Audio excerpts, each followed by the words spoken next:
are going to talk about the true story. So knowing that it's the big bad wolf, and we see the wolf on the cover, and it says right here, what's this say, Lex? Nice and loud.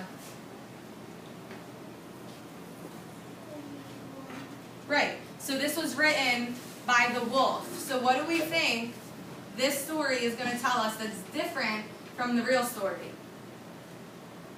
If this is written from the wolf's perspective, how is this going to be different? Adrian? He is and the wolf is going to win. Right, okay, maybe the wolf will win, maybe. What else? What might be different? Eric? Maybe. Okay, so in the Three Little Pigs, the wolf is bad, right? We don't like him. But if this is from his perspective, his side, how might it be different? Does he want people to hate him, or does he want people to like him? Eric? Like him, right? So will the story maybe be a little different than the story we all know? Right, okay. Okay, so before we read, has anyone ever heard the term close reading? Have you guys ever done that at your schools? No. Yeah, Lex. put a hand up. Nice and big. I know if you went to Beck, then you did close reading. So, what we're going to do is go through these steps, and then we're going to actually do it. So step one, what does step one say, Liam? Read through the story. Good. What does step two say, Eddie? What is the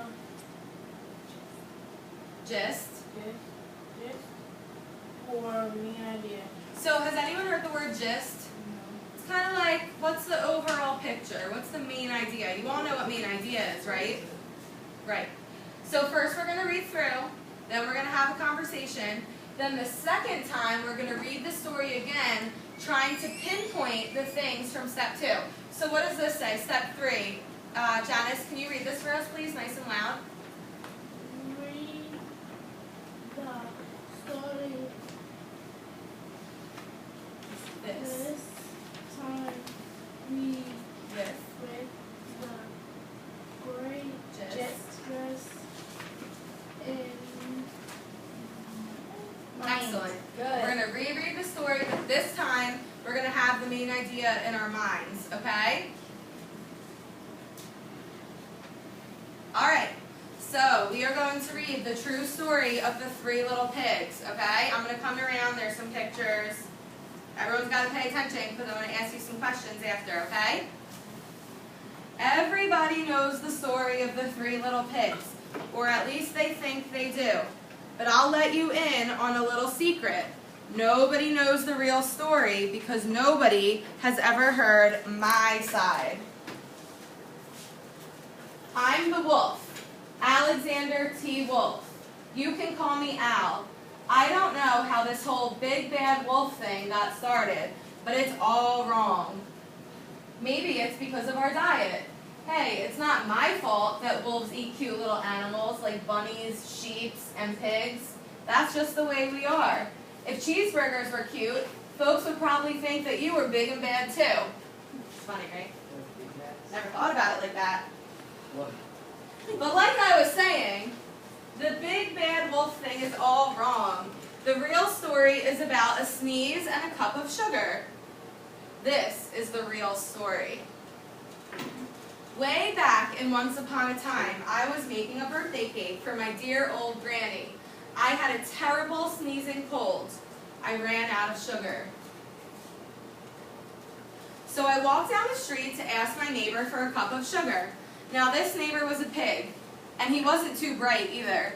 He had built his whole house out of straw. Can you believe it? I mean, who in his right mind would build a house out of straw? Again, a fine point. Why would the building a house out of straw be bad?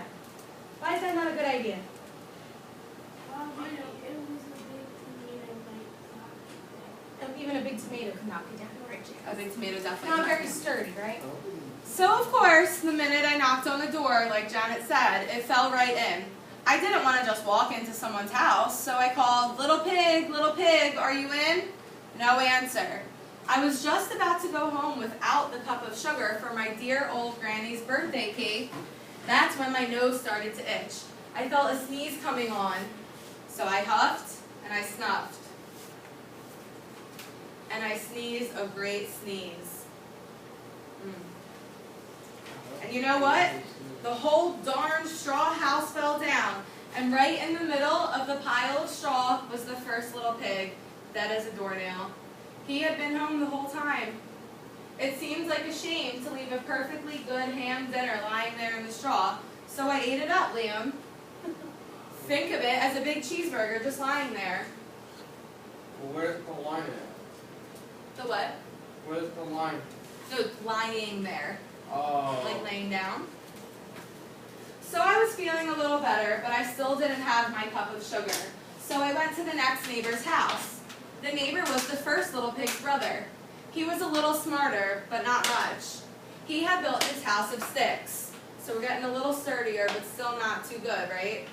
Janice is saying no. I rang the bell on the stick house. Nobody answered, so I called, Mr. Pig, are you in? He yelled back, go away, Wolf. You can't come in. I'm shaving the hairs on my chinny chin chin.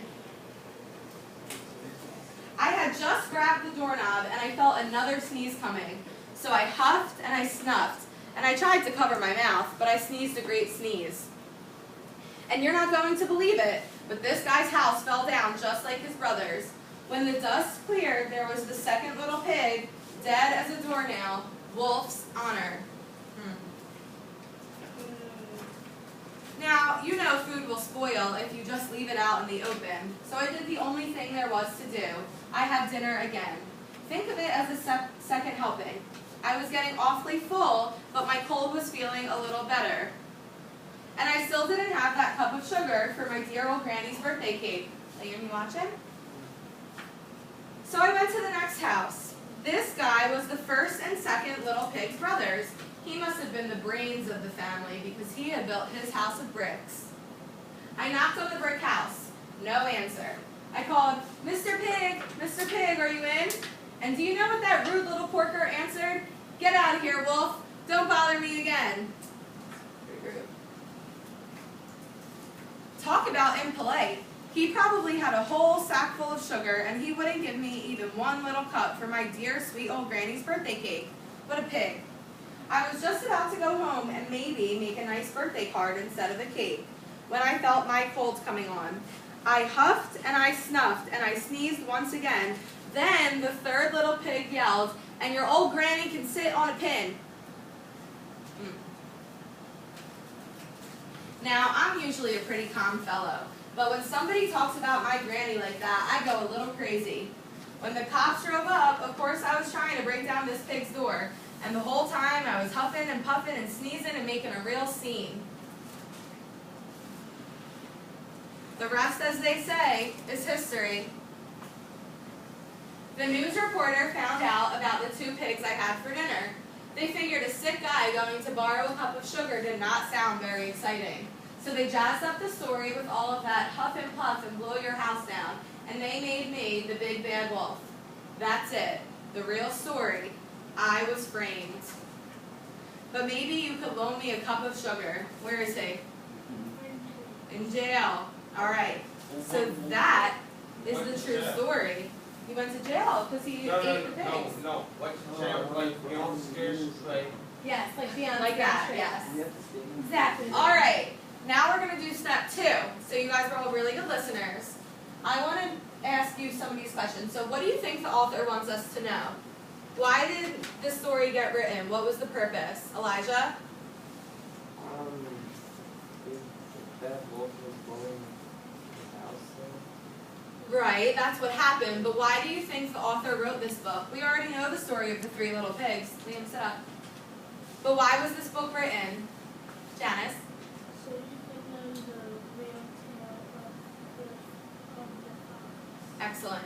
Janice said, if you couldn't hear her, so that you could know the true story of the wolf from his side, right? And what did you think about it? What was everyone's opinion about the story? Do you think he's really innocent? Listen to his story. Did you believe him? Seamus believed him. Raise your hand if you're kind of feeling the wolf's side a little bit. You feel for him. Raise your hand if you think that he's just lying and he just wants sympathy. Hands up. I Alexis, you think he's just lying? Okay, so we're gonna go through again and we're gonna read the story again. However, this time we need to have this question in mind. Everyone look up here. We just have a visitor. It's fine. Janice, look up here. Janice. Whose side do you believe? The big bad wolf, which is this story, or the three little pigs, which is the story we all know since we were little? So I want you to think about what your answer is going to be, Candy, Seamus, and whatever your answer is going to be, you need to come up with some reasons why. Because when we write our short response, we need to have text evidence. Who knows what text evidence is? Let's use context clues. I know you know what text evidence is because you've done close reading. What is it?